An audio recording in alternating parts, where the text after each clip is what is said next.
Hi, my name's Rowan. 2 months ago, I woke up in a hospital, paralyzed, forgotten, and abandoned by the two people who swore they loved me. My father looked me in the eyes and said, "You're just a burden now."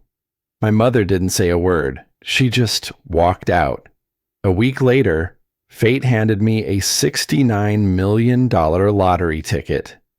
Now they're back, smiling, crying, pretending it never happened. But tell me, how do you forgive the ones who left you to die when you've already learned to live without them? It had been raining since late afternoon, one of those Texas downpours that makes the streets look like rivers of broken glass. My windshield wipers squeaked in that steady, lonely rhythm, the sound only rain and regret could make. I was driving back from my parents' anniversary dinner, though celebration wasn't exactly the right word. It had ended the same way the most of our dinners did. My father, Marshall, reminding me of every way I'd failed to live up to the Hale name. He'd called me the moment I left the restaurant, still riding the wave of dominance that fueled him for decades. "You'll never be enough of a man to stand on your own," he said, his voice cutting through the speaker like static. I could almost see his expression, the raised brow, the small smirk he wore whenever he thought he'd said something profound. "Dad, I'm not asking for your approval," I told him, gripping the steering wheel tighter. "I just wanted to have dinner. That's all." "You wouldn't need my approval if you were actually successful, Rowan." His tone was flat, cruel in its casualness. Something in me snapped. "You know what? I built something from nothing. You just don't want to see it because you didn't control it." There was a pause. Then he laughed, a short, hollow sound. "Keep telling yourself that." Lightning flashed across the sky. My phone buzzed in the cup holder, vibrating against the plastic, his name still on the screen. My hands shook, the road blurred. The headlights of an oncoming truck exploded in front of me, and before I could even breathe, the sound of twisting metal swallowed everything. Then, silence. When I woke up, the world was still. A dim, cold stillness filled the ICU room. I tried to move, but nothing below my waist responded. My throat was dry, and when I tried to call out, only a rasp escaped. "Easy," a voice said. A nurse, gentle but firm. Her badge read, Emma. "You're lucky to be alive, Mr. Hale." Alive. The word didn't fit right. My mind felt disconnected from my body. "Where are my parents?" I whispered. Emma's eyes flickered, just for a moment. "They were here earlier," she said softly. "They left before you woke up." Something inside me sank, heavy and cold. The monitor beside me began to beep faster, not out of fear, but understanding. I knew my father. I knew that silence wasn't grief. It was indifference. Days passed. My body healed slower than my pride. Each morning, I'd stare at the door, expecting to see them. The sound of footsteps would echo in the hall, and I'd lift my head, only to see someone else. It wasn't until the third day that they finally appeared. My father first, then my mother, Darlene, walking behind him like a shadow. He didn't look at me, didn't even flinch. He went straight to the nurse's station, signing papers as if this were a bank transaction. "Dad?" My voice cracked, barely more than a whisper. "What are you doing?" He didn't answer. I saw the heading on the form. DNR, do not resuscitate. My chest tightened. "You're giving up on me?" He turned then, eyes hard, mouth a thin line. "You're just a burden now, Rowan. No use keeping you around if you can't walk, can't work. I won't let this family drown with you." For a moment, I thought he might take it back, that maybe it was anger talking. But he didn't. He dropped the pen, nodded to my mother, and walked out. Darlene hesitated. Her eyes met mine, wet, trembling, but she said nothing, just followed him, like always. After that, I stopped speaking. Emma tried. She'd sit by my bed, talking about her daughter's college plans, the Texas heat, the smell of hospital coffee. I appreciated it, but my mind was somewhere else. Meals came and went untouched. The therapy nurse tried to move my legs. I didn't care. I watched the rain slide down the window pane, those tiny streams of water merging, blurring, disappearing. It looked like the truth itself, distorted and slipping away. A balloon floated near the foot of my bed. Get well soon, in cheerful blue letters. A volunteer had dropped it off days ago. It was half deflated now, swaying with every breath from the air vent. It wasn't the crash that broke me, I thought. It was realizing they were already gone before I hit the guardrail. Late that night, the machines hummed like tired lullabies. I turned my head and saw the copy of the DNR form tucked into my medical file. Someone had slipped it in there, maybe by accident, maybe not. My name was printed neatly at the top, followed by my father's signature. They decided I wasn't worth saving, I murmured to the empty room. Maybe they were right. I closed my eyes, trying to pretend I didn't care. The rain hit the window harder now. Each drop, a quiet reminder that I was still here, still breathing, against his will. From somewhere down the hall, Emma's voice floated in, soft and urgent. He's awake, and he's crying. Emma's voice trailed off into the distance as I blinked against the soft overhead light. My throat ached from crying in my sleep. I must have been dreaming, though the pain felt too familiar to be imagined. I wiped my face with the back of my hand, noticing how weak I still was. 2 weeks had passed since the crash. Silence has a weight. You don't notice it until it's all that's left. The heart monitor hummed a slow rhythm beside me.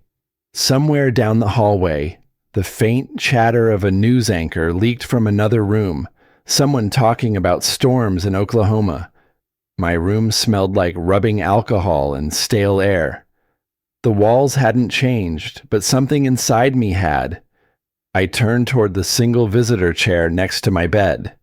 It hadn't moved in days, still angled slightly toward the window, like someone had once sat there and never came back. It was beige, padded, the kind that offered no comfort, just presence, or in my case, absence. I stared at that empty chair, and for a moment, I hated it. Emma peeked in not long after. "Morning, Rowan. Got some group work today. You up for a ride?" I nodded weakly. She wheeled me through the rehab center's winding halls. Spring sunlight filtered through the blinds, but I didn't feel it. The group room was small and quiet. Just 5 other patients and a young therapist named Kyle. He smiled like he wasn't sure he should. Emma whispered something to him, then left. I was placed in a semicircle next to another man with tremors in his hands. One chair was open beside me. Kyle clapped his hands once, gently. "Let's start by sharing names. You don't have to speak if you're not ready, but being heard is the first step to healing." Each person went, one by one. I listened but didn't remember anyone's name. Then it was my turn. "Rowan," I said. My voice cracked. "Rowan Hale." Kyle checked his clipboard, paused. I don't see your name here. Maybe you weren't added to today's group." I nodded, trying to act like it didn't matter, but it did. That empty chair beside me started to feel like a mirror. After group, I asked Emma if she could take me back to my room early. She didn't ask why. She just nodded. That evening, I lay on my side, eyes fixed on the television across from my bed. I didn't have the strength to turn it off. The volume was low, but I could still hear the voice of the talk show host. "What an inspiring story of faith and forgiveness," she said. My eyes narrowed. The screen cut to a well-lit studio. Sitting there, smiling in pastel clothes, were Marshall and Darlene Hale, my parents. They looked calm, rehearsed. Behind them sat a dining table, 3 place settings, one of them conspicuously empty. "We've accepted God's plan," my father said, nodding with false humility. "We had to let go. Some things are out of our hands." The host leaned in, like she was about to uncover something touching. "Do you miss your son?" Darlene looked away. Marshall just smiled. "We pray for him." I reached for the remote, but my fingers trembled too hard. The remote slid off the bed and hit the floor. They had moved on, and I was still here, stuck between beeps and bedpans. Later that night, Emma came in to check my IV. "I brought something," she said quietly. She slipped a small folded note into my hand. It read, "They never called to check. I'm sorry." I stared at the handwriting. It was hers. I looked up. "Why are you sorry?" My voice barely came out. "You didn't leave." She hesitated. "Because I can't make them come back." I don't know what hit harder, her words or the truth in them. "But you're still here," she added. "That's something?" I nodded, not trusting myself to speak. The chair sat in its usual place, untouched. I hated how much space it seemed to take up. That night, I couldn't sleep. So I asked for a pen and a notebook. Emma handed me one from the nurse's station, told me to write only if it helped. Day 15, still waiting for someone who isn't coming. I paused, then added, "They didn't even leave a voicemail, just silence." When the lights dimmed, Emma smiled gently. "Try to rest," she whispered. "Tomorrow's a new day." She left the room. I looked at the chair one last time. "You win, Dad," I said quietly. "I won't ask again." I closed my eyes, letting the darkness take me. But just as I drifted off, I heard it. The soft creak of that chair.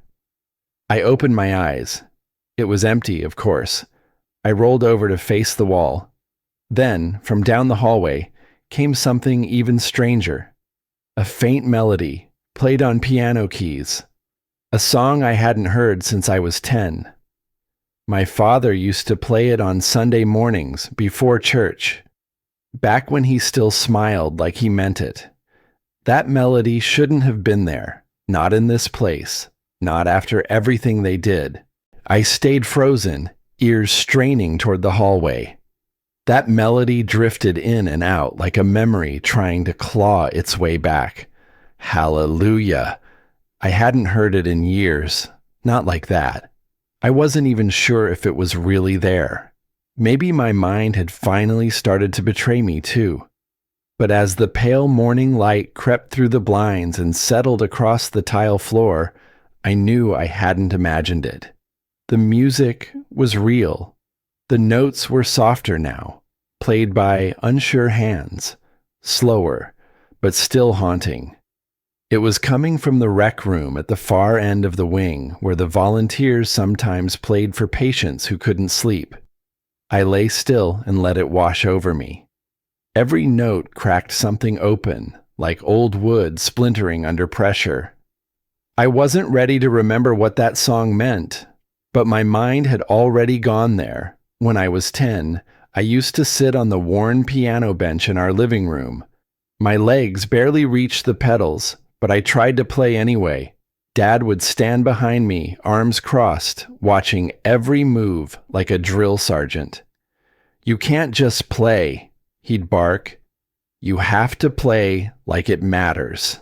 Even then, he made music feel like a performance for survival. One Saturday morning, I hit the wrong chord, twice in a row.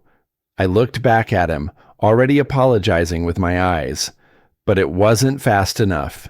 The piano lid slammed down on my fingers so hard I screamed. Blood welled under the skin. He didn't flinch. You want sympathy? Go talk to your mother. I didn't cry. I just whispered, I'll try again, Dad. He didn't respond, just turned and walked out of the room. I must have dozed off at some point, because when I opened my eyes again, Emma was there, adjusting my blanket, placing a small white box at the foot of my bed. What's that? I asked, voice still raspy. A gift, she said, tugging off the lid and revealing a pristine pair of white running shoes. They're not for walking yet. They're for believing. I looked at her, unsure if she was joking. They're light, she added, supportive, and when you're ready, they'll be waiting. I stared at them for a long time. They were beautiful in a way I couldn't explain. Simple, clean, untouched by all of this. I reached out, fingers grazing the side. The laces were still factory tied. It felt like hope, wrapped in cotton and rubber. And for the first time in weeks, I wanted to live. Emma wheeled me into the therapy room later that day. It smelled like sweat and bleach, and I hated it instantly. Victor, my new physical therapist, gave me a nod. We're going to start slow, he said. The floor won't judge you. I wanted to laugh, but I didn't have the energy. Emma helped me slide from the chair onto the padded mat. My arms trembled, my legs were useless. But I was upright, barely. The world spun. You good? Victor asked. Define good, I muttered. But I didn't stop. I pushed against the bars, feeling pain shoot through my shoulders. My knees buckled, but Emma steadied me. It's okay, she said gently. Just a few more seconds. I closed my eyes and forced myself to breathe through it.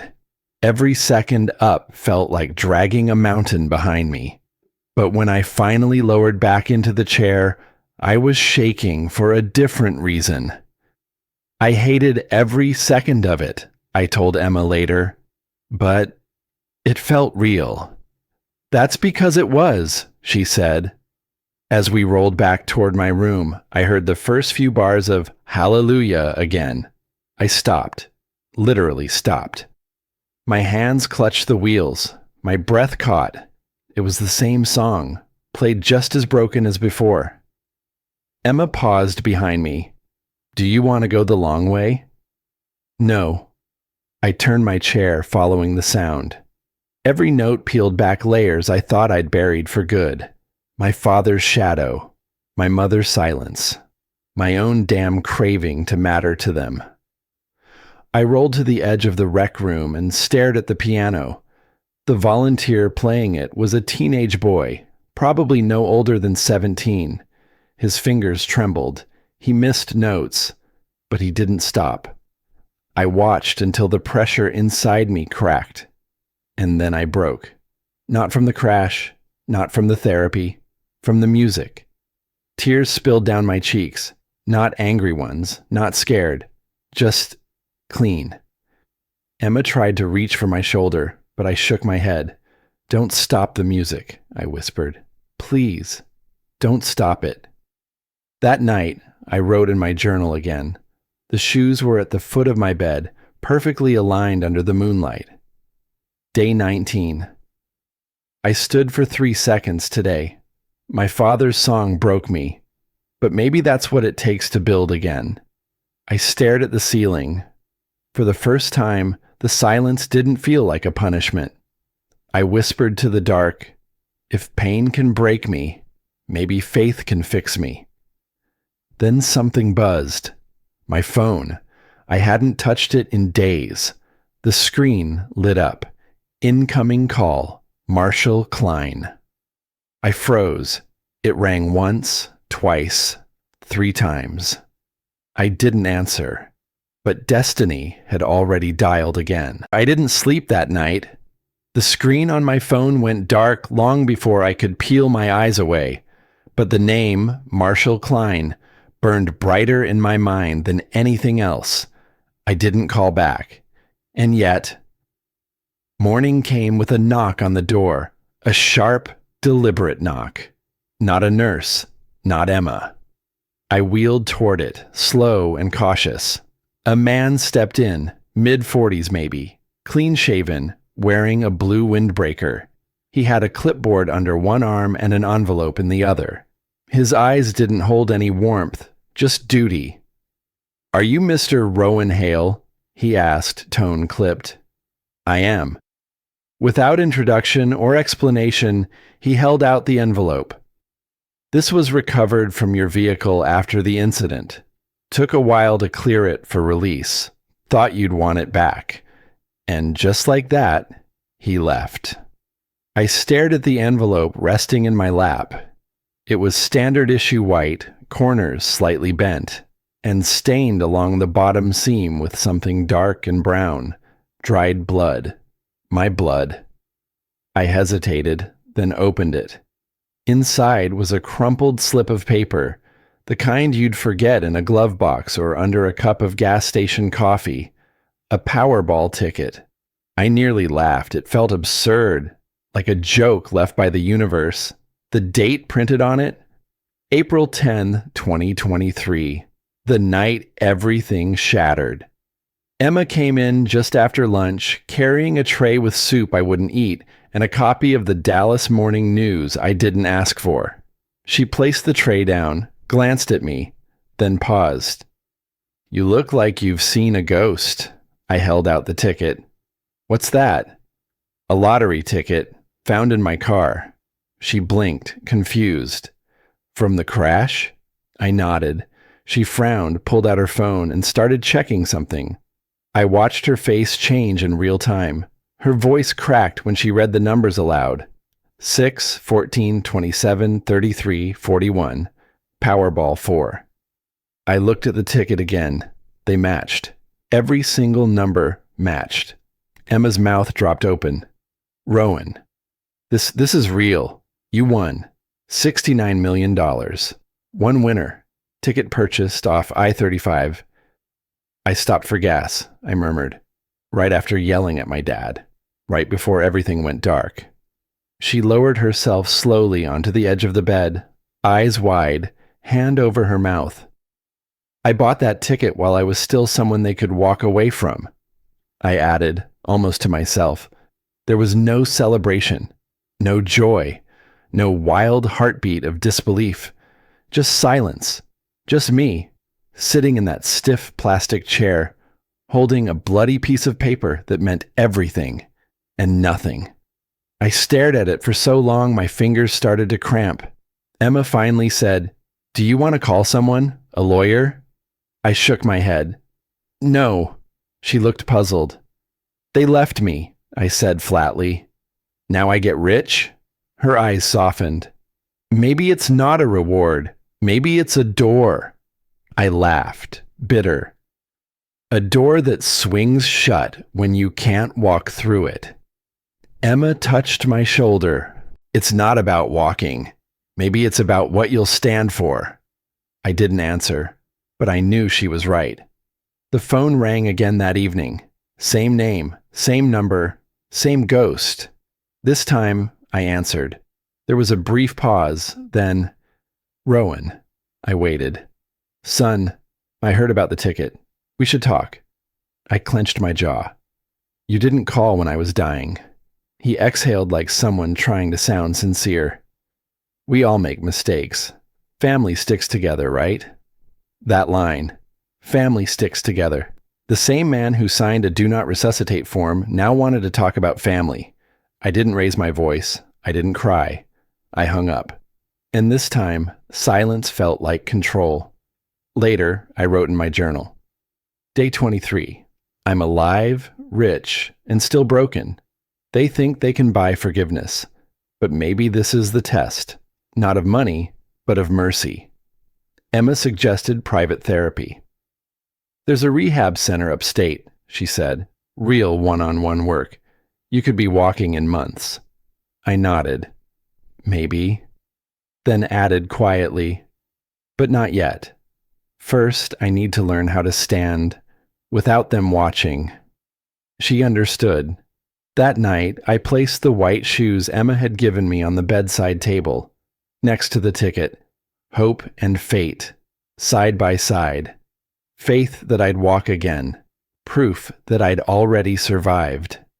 I looked down at them and whispered, if I'm going to stand again, I'll do it on my own 2 legs, not their money.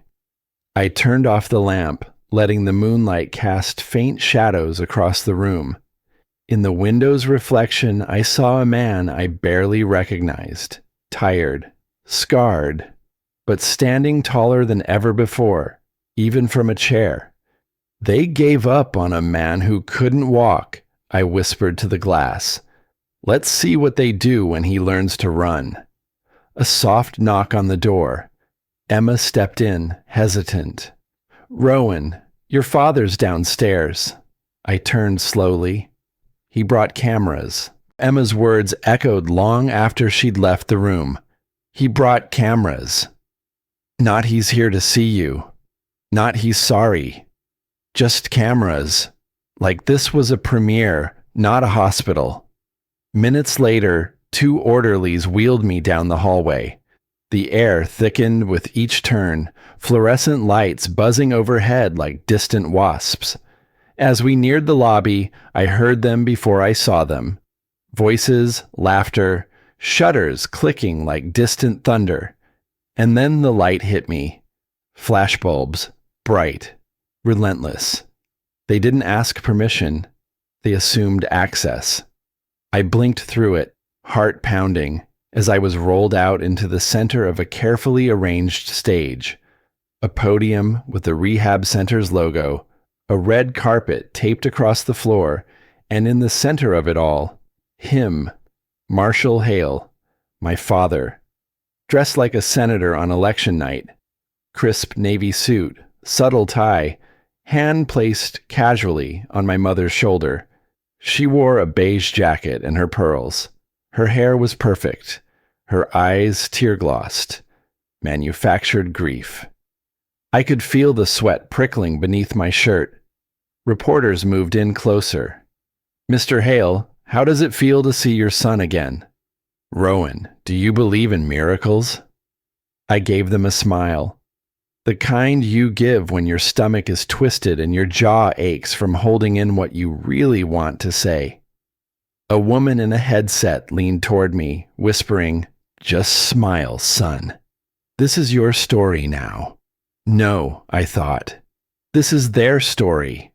I'm just the set piece. Marshall knelt beside me, gripping my shoulder with a politician's confidence. "You've always been strong," he muttered through clenched teeth, never looking me in the eyes. I leaned toward him, jaw locked. "Strong enough to survive you."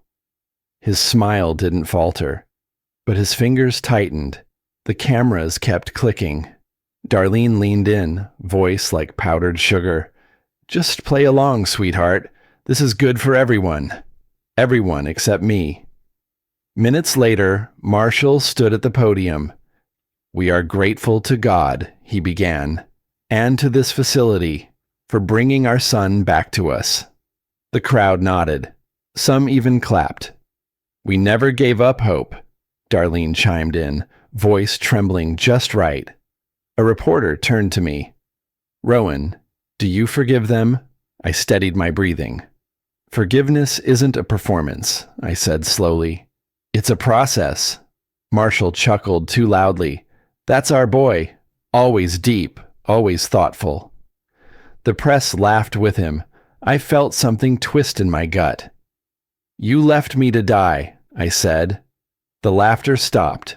The silence after was the loudest thing in the room. My father cleared his throat. "He's on pain medication," he said with a forced chuckle. "He doesn't mean that." I stared at him. "I wasn't confused when you signed that form, Dad." Gasps rippled. Marshall turned to me, face flushed. "We were scared." We thought it was what you wanted." "No," I said. "You thought it was easier."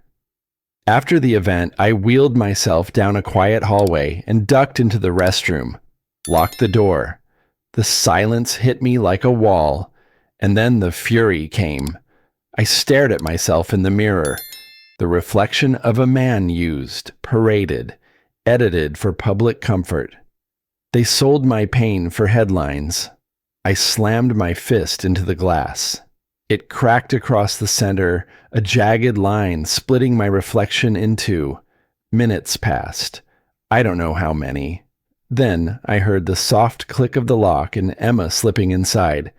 She didn't speak. She didn't offer a tissue or ask me to calm down. She just sat down beside me on the cold tile floor. After a moment, she said, "They got their photo. Now what do you want?" I looked at her. "Control," I said. "I want to take back the story." That night, I opened the note app on my tablet, typed the first sentence of what would become my truth. My father said I was a burden. Turns out I was just heavy with truth. Emma walked in as I wrote it, carrying a mug of tea. She glanced at the screen and smiled faintly. "That's the Rowan I've been waiting for." I nodded. This wasn't about revenge. It was about clarity, dignity, control. If they wanted a story, they'd get one, just not the one they wrote. I lay awake watching the late-night news. They replayed the footage, of course, called it a heartwarming family reunion, labeled Marshall a pillar of faith and forgiveness. I turned off the TV. "Heartwarming," I whispered. "Let's see how warm it feels when the truth comes out." I placed the tablet back on the tray table, the screen still glowing with the first line of my new story. The next morning, I woke up to a voicemail notification. I tapped play. "Son, we need to talk about your inheritance." I listened to the voicemail 3 times. Not once did he ask how I was healing. Not once did he mention our last conversation, the one where he tried to parade me in front of cameras like a prize bull. But now, 5 days later, now he wanted to talk. The air was heavy with early June heat as Emma pulled into the circular driveway. Her hands stayed tight on the wheel. I could feel her eyes watching me, even as I stared straight ahead at the place I swore I'd never return to. The house in Plano. The house of lies. I pushed open the door and stepped out slowly, metal braces hugging my legs beneath slacks that didn't quite hide them. My cane clicked softly on the concrete. The front door creaked open before I even reached it. Darlene stood in the entryway, one hand clutching her chest like she'd seen a ghost. "Rowan, you're walking?" I nodded. "You sound disappointed." Her mouth opened, but no words came, just a tight smile. The kind people wear at funerals when they're hoping the grief looks good on them. Inside, the air smelled the same: lavender candles, overbaked lemon bars, and denial. Marshall was waiting in the study. "Rowan," he said, standing to shake my hand as if we hadn't spoken since he let me rot in a hospital bed. "You look strong." "I am," I replied simply. At the large oak table sat a man in a gray suit, glasses perched low on his nose. A briefcase lay open in front of him. Legal pads, stapled packets, neat, organized betrayal. "This is Mr. Klein," Marshall said, "our family's legal counsel." "Families?" I echoed. The lawyer smiled politely, but didn't speak. Marshall gestured for me to sit. "We're just hoping to sort out some formalities, son. Since you're not working, and with your recent changes, we thought the smartest path would be to place your winnings under the family trust." I looked at the folder. My name was printed cleanly across the top. But right beneath it, Marshall Hale and Darlene Hale, trustees. "Managed through the family," I repeated slowly. meaning you. Marshall's smile tightened just slightly. It's for your benefit. You've been through trauma. Money can complicate things. I looked over the first page. There it was. Permanent financial oversight until the beneficiary is deemed fully independent, physically and mentally. I placed the paper down. You think because I was paralyzed, I can't manage my life? Marshall exhaled like a man preparing for a speech. We just want to protect you, Rowan. That's all. I leaned back in the chair. And abandoning me, was that protection too? Darlene's hand flinched on the armrest. The lawyer shifted uncomfortably, eyes down. I was half dead in a hospital room, I continued. And you're worried I might get reckless with my own money? Please, Darlene said softly. Don't make this harder than it has to be. I folded the paper neatly and handed it back. You made it hard when you signed a DNR without telling me. Marshall's jaw clenched. I stood slowly, steadying myself on the cane. My knees ached, but I didn't let them see it. I tapped the folder. This is just a piece of paper. You don't own me anymore. Marshall stepped forward, voice rising. You think you can survive without us? You think this little miracle act makes you a man again? You couldn't even sit up without our help. I met his eyes, calm and sharp. You're right. I couldn't move. But I learned. And then I walked out. Slow, deliberate, unaided. Every step was a small rebellion. Emma drove in silence for the first 10 minutes. I kept staring out the window, watching rows of identical houses pass by like cardboard cutouts. My grip on the cane tightened until my knuckles went white. They'll come for the money again, I muttered. Emma nodded, her voice low. Then we'll be ready. I exhaled, nodding once. Next time, I said, I won't just walk out. I'll walk through them. That night, back at the apartment, I placed the white shoes on the desk beside the crumpled contract. One symbol of belief, the other of betrayal. I opened my journal and began to write. Day 36, they wanted to own my body. Now they want to own my future. But I've already lost everything once. What's left is mine.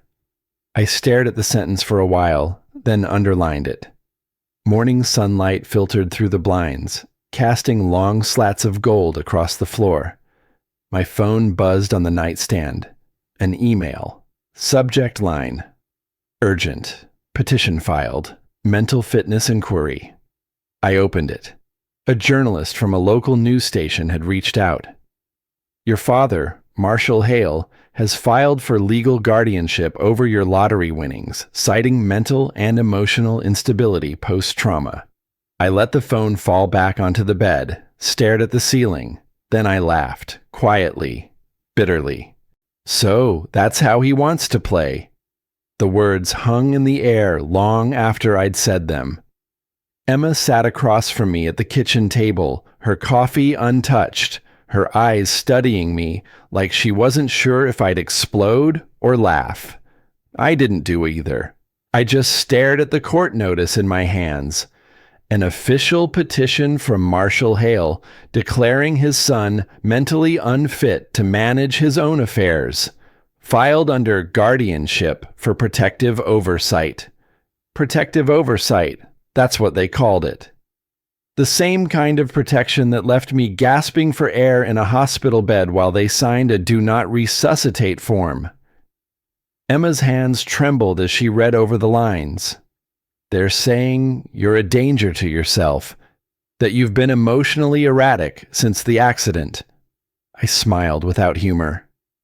They left me to die, and now I'm the dangerous one. She shook her head. You need representation, Rowan. Someone good. Not good, I said quietly. Someone who doesn't scare easy. 2 days later, I found her, Mara Velasquez. Late 40s, calm voice. Eyes that could slice through a lie before it finished leaving your mouth. She didn't ask for my story. She read the court papers and said, "They're going to paint you as unstable, emotional, reactive, unfit. So we'll give them calm. Facts, truth, silence when it's more powerful than words." I nodded slowly. "They built their lives on appearances. Let's use that against them." She leaned forward. "Can you walk into that courtroom without a cane?"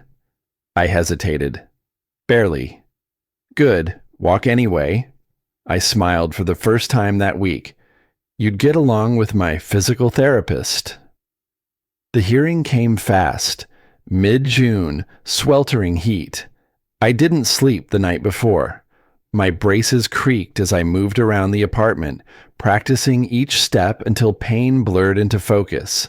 When the day arrived, I walked into the Dallas County Courthouse on my own two legs. Slow, yes, but steady. Cameras waited outside, vultures circling a carcass they thought was still warm. Inside, the courtroom was colder than expected. Marshall and Darlene sat at the petitioner's table, flanked by their attorney. My mother's pearl earrings gleamed under the lights, and my father wore that same campaign smile that had fooled half of Dallas for years. The judge, a gray-haired woman named Preston, looked at me briefly. "Mr. Hale, I trust you understand the purpose of this hearing." "Oh, I do, Your Honor," I said. "Perfectly." Marshall's lawyer rose first. "We're here because my clients are deeply concerned for their son's well-being. Following a traumatic accident and significant neurological injury, they fear he's unable to make rational decisions regarding his sudden financial windfall." My father nodded solemnly, his voice dripping with false compassion. "We only want what's best for him. He's not ready. He's fragile." Fragile. That word used to break me. Now it made me smile. When it was my turn, Mara touched my arm lightly. The signal. I stood, slowly. "Your Honor," I began, my voice even, calm, deliberate. "The only thing fragile in this room is their integrity." A few gasps rippled through the back rows. Marshall's eyes flared. "Watch your tone, son." "No," I said. "Watch yours." The judge raised her hand. "Mr. Hale, allow him to continue." Mara rose then, holding up a small device. "Your Honor, with your permission, I'd like to submit new evidence into the record. An audio recording dated April 10th, the night of the accident." Marshall stiffened. Darlene's hand twitched toward him. "Marshall!" Too late. The courtroom filled with the sound of his voice, distorted slightly but unmistakable. "He's useless now, Darlene. Let's just let the hospital handle him. We did what we could." A long pause. "Don't cry. It's over. He's over." Silence swept through the room like a blade. I didn't look at them. I didn't need to. I just said quietly, "That's what love sounds like in my family." Mara turned off the recorder. The judge's face was unreadable, but the disgust in her eyes said enough. Darlene broke first. She leaned toward my father, whispering frantically, "Marshall, they're hearing everything." He hissed back, "Shut up!" Her composure cracked. Tears smeared her mascara. For once, they weren't staged. "You could have stopped him," I said softly, finally meeting her eyes. "But you didn't." She didn't argue. She just looked away. It took 20 minutes for the judge to deliver her decision, but the verdict felt inevitable. Petition denied. Full control of the winnings remains with Mr. Rowan Hale. The court finds no evidence of mental instability. In fact, she added, glancing at me, quite the opposite. Marshall stood abruptly, face red with humiliation. He didn't look at me. He just stormed out, Darlene trailing behind him. Mara exhaled slowly, turning toward me with a faint smile. You just won more than a case, Rowan. You won your freedom. I nodded, my throat tight. No, I just took back my name. That evening, I sat alone on the apartment balcony. The sky was painted in slow shades of orange and violet, the kind of peace you earn, not stumble into. I opened my journal. Day 44. I didn't yell. I didn't fight their way. I stood.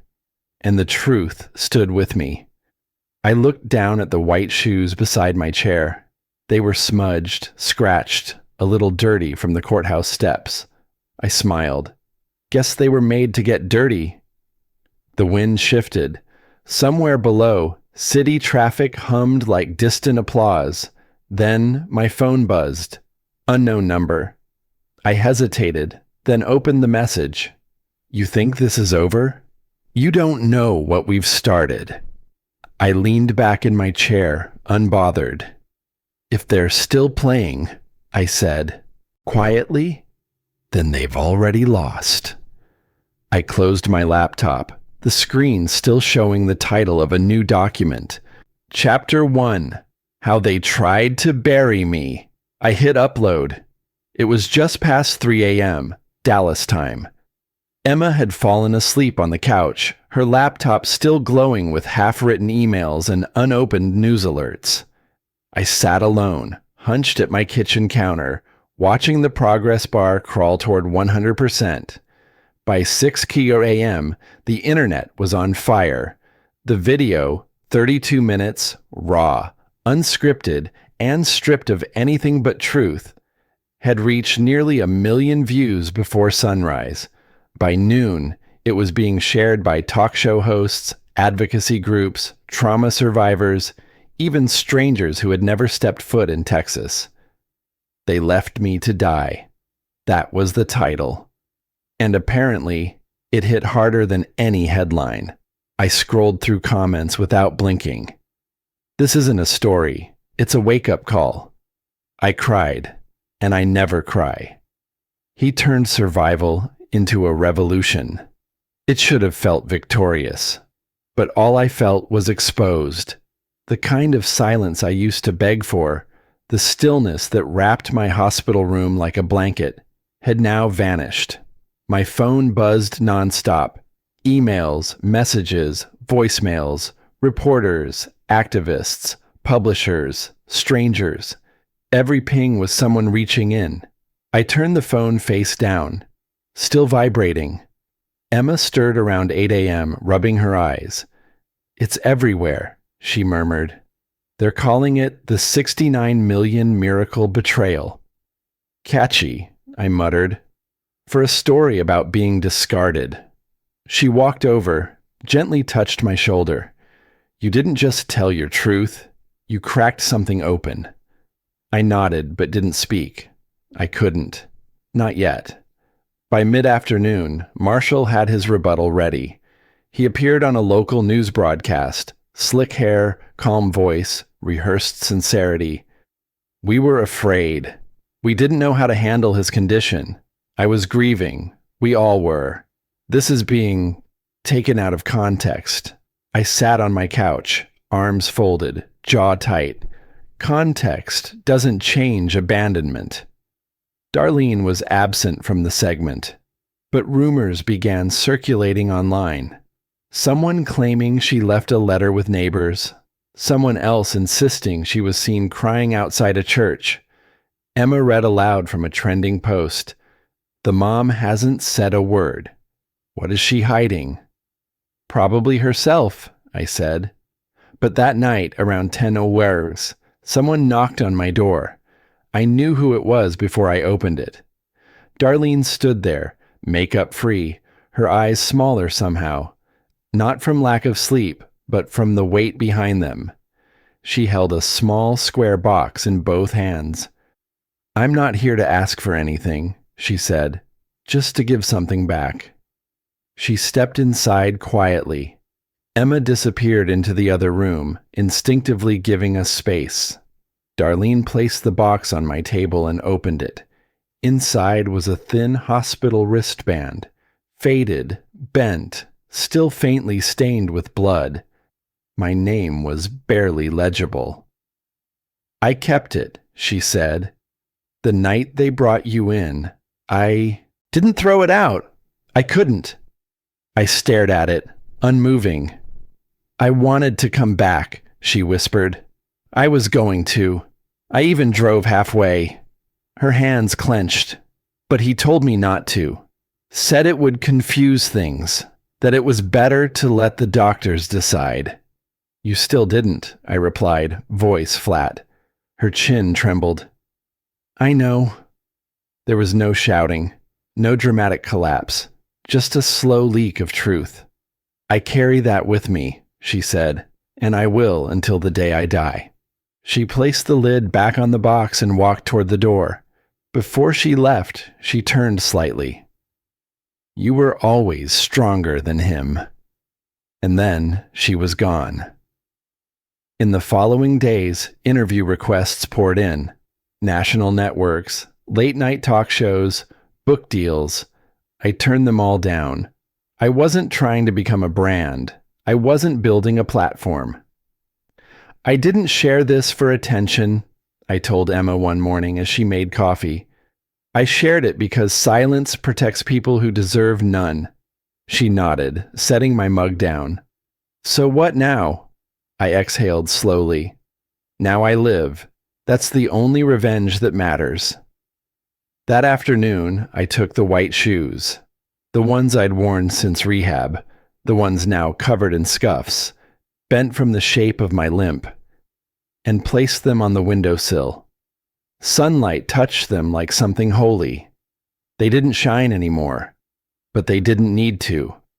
They had walked me through pain, through betrayal, through courtrooms and hospital corridors. I opened my journal. Day 52. I'm not the boy they left. I'm the man who walked away and didn't look back. 2 days later, I filmed one final video. No dramatic lighting, no music, just me, seated by the window. "I don't hate them," I said, "but I won't pretend they didn't do what they did. Some people lose their families in car crashes. I lost mine in silence." I paused, then clicked stop. I didn't post it to go viral. I posted it to close the door. That evening, Emma and I walked a few blocks to grab sandwiches from a deli near the park. It was the first time I'd gone without the brace. I didn't even realize it until she glanced at my stride. "You're walking fine," she said.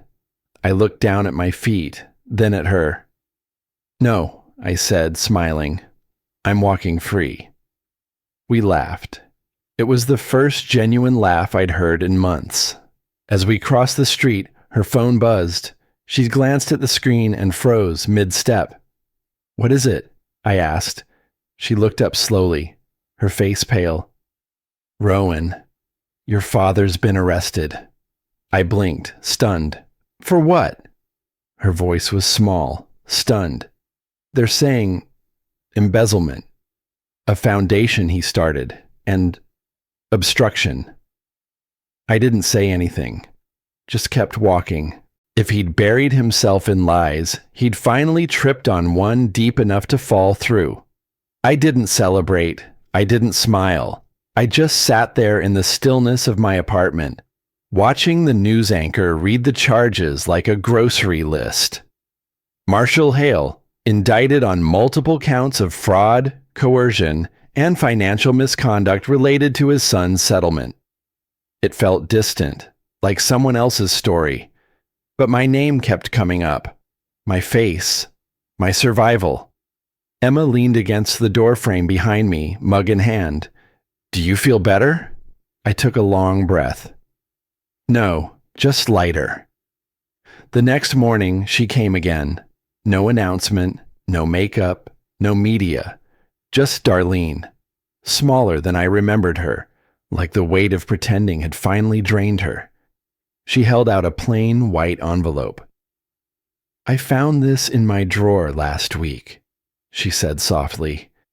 "It was supposed to be for gas." Inside was a check, $50, dated the night she left me at the hospital. I stared at it, Not because of the amount, but because it still carried the ink of that night, that decision, that abandonment. I refolded it slowly and placed it back into her hand. "Keep it," I said. "You'll need it more than I do." No blame, no shouting, no tears. Just a quiet closure to a wound that had already scarred. She nodded once and left without another word. That same afternoon, I posted an ad. "Upright piano, used. Needs a new home." It was the one he made me practice on, the one he slammed shut every time I missed a note. Every wrong chord still echoed in my chest. A young couple picked it up the next day, said it would go in their church's community room. I didn't ask for a price. They handed me an envelope anyway. I didn't open it. I just walked it straight over to a nearby veterans rehab center and dropped it in their donation box. Let something good come from the noise he made. Later that week, I took a walk. No brace, no cane, just me and the road beneath my feet. The sun was soft, filtered through oak leaves that swayed like they were breathing. Children played nearby, chasing each other across the grass, their laughter rising like music. Parents clapped and called out names. I watched it all from a park bench. "I used to envy that sound," I whispered to myself. "Now I just hope they never lose it." There's a small memorial outside the rehab hospital. Nothing grand, just a low wall where survivors leave shoes, notes, mementos. I hadn't planned on stopping, but my feet took me there anyway. I stood in front of the wall for a long while, then reached into my bag and pulled out the white shoes. They were worn now, bent at the toe. The stitching had frayed. "They carried me through everything that tried to break me," I whispered. "I don't need them anymore." I set them down gently on the wall, turned, walked away. Back home, the light had shifted. Emma was in the kitchen. Coffee was brewing. I sat down and opened my journal one final time. Day 60.